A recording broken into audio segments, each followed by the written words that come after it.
ওরা কি করে নেবে? ওটা কি অকল দেখতে না খাল দেখতে? আরে ভাই ভাবতেছি না ওই যাইবি। ওখানে যারা আছে সব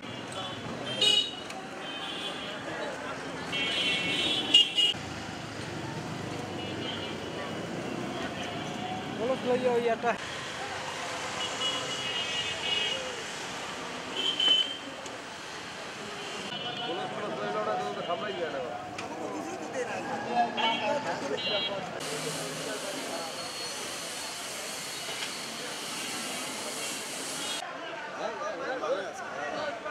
ছবি পাইবে না তাই কি উঠবে মোর দ্বারা যাই ছবি লয়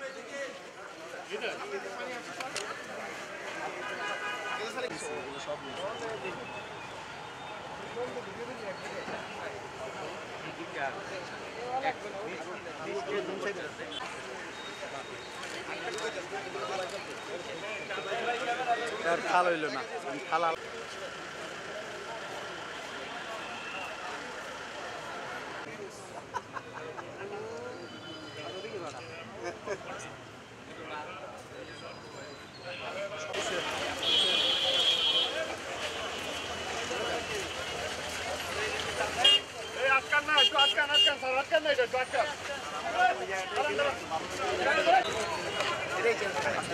জুম এটা জানি কোথা থেকে আসতো স্যার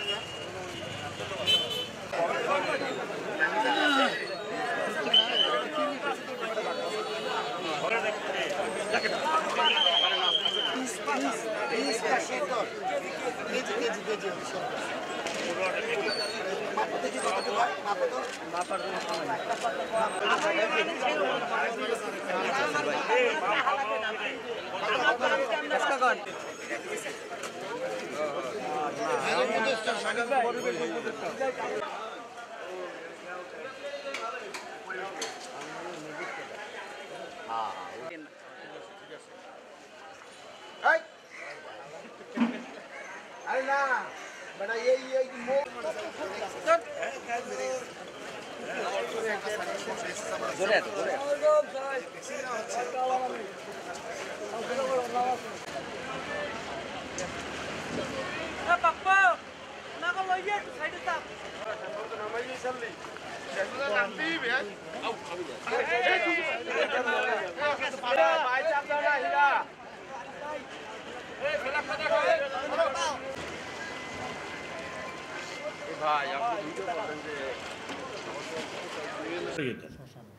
শ্মশানের দেয়ালটা একটু সরিয়ে দেবে ওটা মনে হচ্ছে যে এটা ওনারা করে ফেলছেন এটা হ্যাঁ তো ওনারা যদি রাজি হন ওনাদের কমিটি যদি রাজি হয় তাহলে একটু সরিয়ে ফেললে এই খালটার জন্য ভালো হয় লাকুটিয়া খাল যেটা কারণ এগুলো আমাদের এই শহরের খুবই ঐতিহ্যপূর্ণ একটা বিষয় ছিল কিন্তু এখন নাই ওই রাস্তাটাও টেন্ডার হয়ে গেছে আমাকে বললো যে প্রিপেয়ারের টেন্ডার হয়ে গেছে অচিরেই এই আপনার বৃষ্টি বাদল শেষ হলে এখানে টেন্ডার খাল পাড় রাস্তায় যেতে হবে আমি অলরেডি বলেছি ঢাকা বরিশাল হিজলা মেহেদিগঞ্জ নদী ভাঙ্গন রোধের জন্য 750 কোটি প্লাস আরও 50 কোটি প্রায় 810 কোটি টাকার পরিকল্পনা প্রায় পাস হওয়ার পথে সবুজ পাতায় উঠেছে মানে পরিকল্পনার মধ্যে এই বছরের পরিকল্পনার মধ্যে আছে আমি নিজে উদ্যোগ নিয়ে এইটা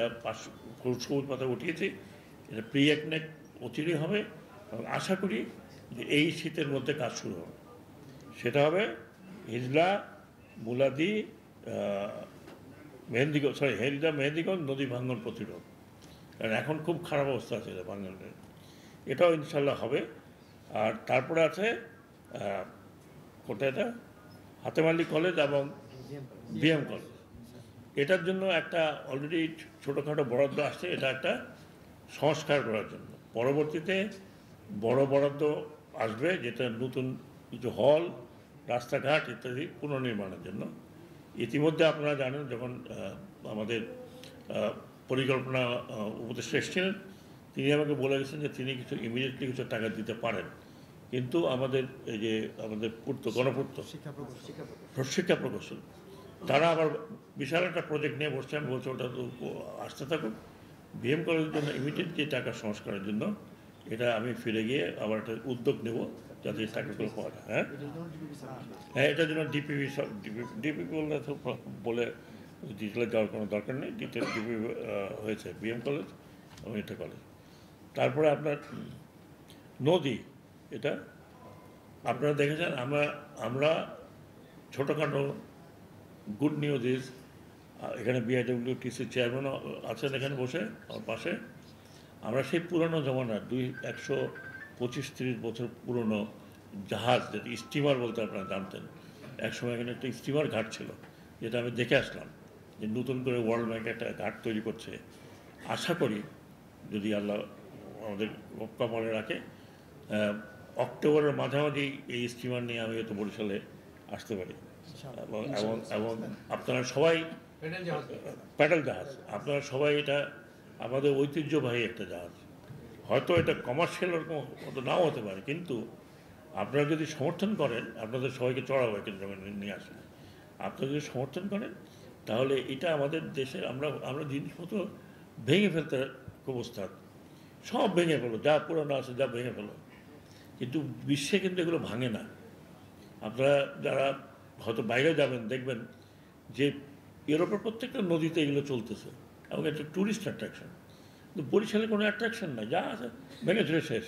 জেলা স্কুল ছিল দিছে ভেঙে। এইমাত্র আমি বলেছি যে ওনারা শুরু করবেন যে আমাদের যে সার্কিট হাউসটা আছে পুরনো, অত্যন্ত ঐতিহ্যবাহী একটা সার্কিট, হ্যাঁ, এইটাকে মানে একটা যাতা অবস্থা রাখছে। আমি বলছি না, এটা সংস্কার করে এটাকে মেইন সার্কিট হাউস হিসাবে যেন থাকে। যদি প্রয়োজন হয় বাইরের বিদেশি লোকজন যেন আমরা বাড়াতে দিতে পারি পিছনে সার্কিট হাউস। বাট এইরকম একটা সুন্দর বিল্ডিং দেখার জন্য মানুষ দুনিয়ার কোথা থেকে আসে, আর আমরা করি কি, আমরা ভেঙে দিই, ভেঙে আমরা এই এমন বিল্ডিং বানাই যে বিল্ডিংয়ের ভিতরে ঢুকলে আপনি দম বন্ধ হয়ে যাবে। আপনারা তো অনেকে এই সার্কিট হাউস দেখেছেন, ভিতরে কাজ শুরু হলে দেখেন। এগুলো ছোটো ছোটো কাজ, বলে এগুলো অত্যন্ত জরুরি কাজ। হ্যাঁ, আমি দুই একটি ভালো খবর দেই। আমি আমিনুল ইসলাম বুলবুলের সাথে কথা বলেছি ক্রিকেটের, এবং উনি যথেষ্ট, আপনারা সবাই চেনেন, উনি ন্যাশনাল হিরো, এবং আশা করি যে উনি আমাদের ক্রিকেটকে আরও উন্নতি করবেন। নিজে একজন ভালো প্লেয়ার ছিলেন।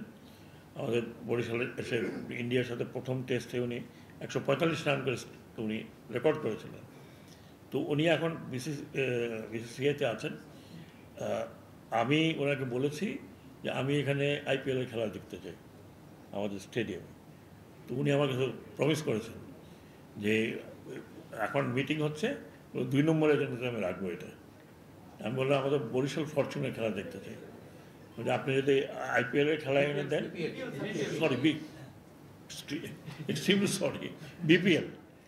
বিপিএলের খেলা দেখতে চাই আমি এখানে, বরিশাল ফরচুন, কারণ আমাদের শহরের এরা 2বার চ্যাম্পিয়ন। এই বরিশাল ফরচুনের খেলা আমি দেখতে চাই এখানে বসে। তো উনি প্রমিস করেছেন যে উনি এখানে বিপিএলের একটা খেলা দেবেন। আমি যে একটা আমাদের জায়গাটাকে ভালো জায়গা যেখানে আছে, এনারা আছেন, নিশ্চয়ই ভালো জায়গা করবেন। আমি বললাম যে আমি আপনাকে অফার করতে পারি, ওই সময় যে স্টিমারটা থাকে, আমি স্টিমারে চড়াই আপনার সব প্লেয়ারদের আমাদের তরফ থেকে খাওয়া দিয়ে দেবো, লাঞ্চ বা ডিনার। তো উনি রাজি হয়েছেন। উনি বললেন তো উনি অচরিয়ে আসবেন দেখতে। এটা একটা ভালো খবর। আর বরিশাল সার্কিট হাউসের কথা বললাম। তারপরে কীর্তনখোলা নদীর একটা প্রজেক্ট নেওয়া হয়েছে, ওইটা যাতে 50 কোটি টাকা দিয়ে এটা পার পরিষ্কার, মানে এটাকে পার প্রোটেকশন প্লাস ওয়াকওয়ে দূষণমুক্ত করা, যদ্দূর পারা যায়। বেলস পার্কে কিছু উন্নয়ন হচ্ছে। হ্যাঁ, আমি একটু বলে গেছি যে একটা ফুড কোর্ট ওখানে তৈরি করতে, যারা আছে বিকেলবেলা প্রচুর লোক হয়, একটু অর্গানাইজ করে সুন্দর করে করতে। পোর্ট রোড আমি দেখলাম, আপনাদের হাঁটা দেখলাম, এটা আরসিসি হবে। আমাকে বলেছে যে করবে এবং ডিসেম্বরের মধ্যে কাজটা শেষ করবে বলে আশা রাখি। আমাকে বলেছে, আমি নিজে আসবো যখন শেষ হয়। কাজে এই রাস্তাটা যে ভাঙ্গাচোরা বিড়ম্বনা, এখান থেকে হয়তো আমরা কিছুটা পরিত্রাণ পাবো, এই পোর্ট রোড। বিপিএলের কথা বলেছি। ভূপৃষ্ঠের নদীর পানি, ভূপৃষ্ঠের পানি যে সারফেস ওয়াটার, এটা না করে আমরা ওই প্রকাশন সাহেবের উদ্যোগে অলরেডি কাজ শুরু হয়েছে। অক্টোবরে অপারেশনে যাবে। নদীর পানি ট্রিটমেন্ট প্ল্যান্ট করে বরিশাল শহরে যতখানি পারা যায় ততখানি এটা হবে। আর এই মোটামুটি এই আপনাদের বলতে চাচ্ছি, ভোলার গ্যাস বরিশালে আসা নিয়ে, এটা ভোলার মানুষদের একটা দুঃখ আছে। দুঃখটা হচ্ছে যে এটা স্বাভাবিক, আমার এখানে গ্যাস আছে, আমরা পাবো না, আপনারা নিয়ে যাবেন। সেটা আমি অলরেডি ফজল কবির সাহেবের সাথে কথা বলি, কতটুকু লাগবে, কিছু বাড়ি ঘরে দিলে, দোকানে দিলে অসুবিধা নেই। তবে আমি যেটা বলেছি যে মানুষের দুঃখ আছে যে ভোলার সাথে বরিশালের সংযোগ, রাত্রেবেলা কারো কোনো অসুস্থ হলে তাকে আনা খুব ডিফিকাল্ট। সেজন্য আমি কিছু যারা আমাদের উদ্যোক্তা আছেন তাদেরকে বলেছি, ওনারা দেখছেন যে দুটো ওই অ্যাম্বুলেন্স দেওয়া যায় নাকি, কি অ্যাম্বুলেন্স বলে, রিভার অ্যাম্বুলেন্স, আইসিইউর মতো থাকবে, যাতে ক্রিটিক্যাল কোনো রুগীকে নিয়ে আসা যায়। তো মোটামুটি এই কাজগুলো। এবং আমার একটা ইচ্ছা, আমি ওনাদেরকে বলেছি যে ভাই, আমি বিদায় নেওয়ার আগে যদি কিছু আবার এসে আমি দেখতে পারি। গ্যাসটা ক্লিয়ার করলেন না, ভোলার গ্যাস কি বরিশালে বা ন্যাশনাল গ্রিডে আসা? এটা নিয়ে কথাবার্তা হচ্ছে। এটা কিন্তু ডিবিপি সাবমিট হয়েছে স্যার। এটা নিয়ে কথাবার্তা হচ্ছে, কারণ ভোলার লোকেরও তো আপনার তার কষ্ট শুনতে হবে। তো আপনি বরিশালে আনবেন, তার কিছু কথা শুনবেন না, দ্বীপের মানুষ বলে আপনারা কিছু মনে করবেন না। হ্যাঁ, তো তারা আমাকে ধরছিল, তার ছোটোখাটো তাদের যেমন হসপিটালটার অবস্থা খারাপ, ওটাও আমি বলছি। এখন আমি বলতে পারি, তবে যারা উদ্যোক্তা আছেন তারা আমাকে বলেছেন যে তারা দেখছেন, তারা নিজের সিএসআর হিসাবে দুটো অ্যাম্বুলেন্স দিবেন, যাতে ক্রিটিক্যাল সন্ধ্যার পরে যদি ক্রিটিক্যাল রুগী টুগী থাকে তাকে যাতে ওইভাবে নিয়ে আসা যায়। আর